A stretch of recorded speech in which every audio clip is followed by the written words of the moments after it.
estamos grandes para tanta vuelta. Si yo te gusto y tú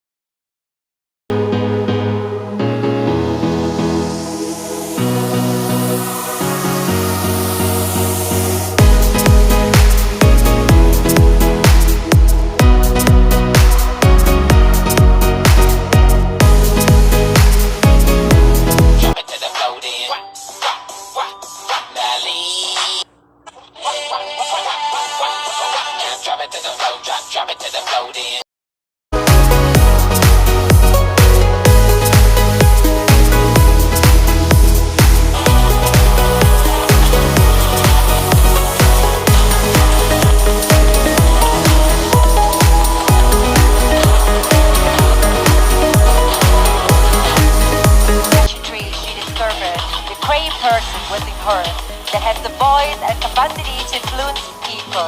You shape her to be the person that she is today. Miss Earth, Philippines.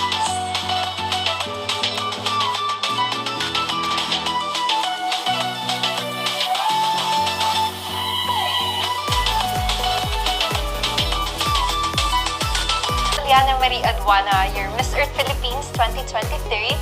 At unang-una po sa lahat, maraming salamat po sa pagboto niyo po sa akin, sa ating mga social media platforms, sa botohan natin sa Miss Earth 2023 competition.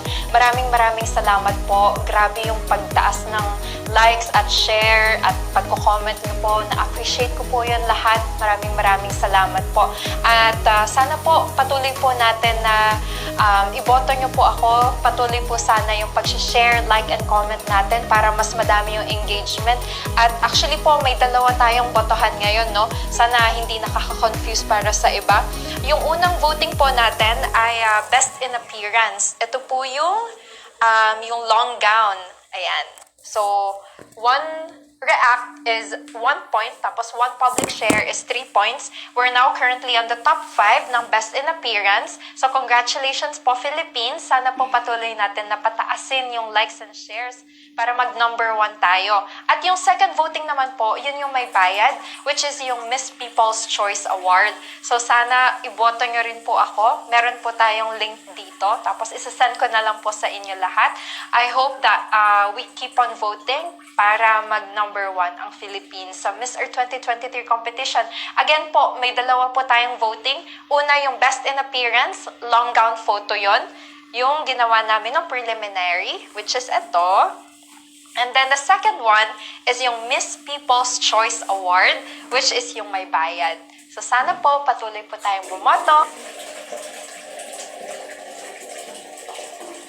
Like, comment, and also share to your friends and to your loved ones. Maraming salamat po ulit. God bless you all. See you all soon. I'll do my best here in Vietnam to represent well our country, the beloved Philippines. Thank you. Isang makakalikasang araw. Love from the Philippines.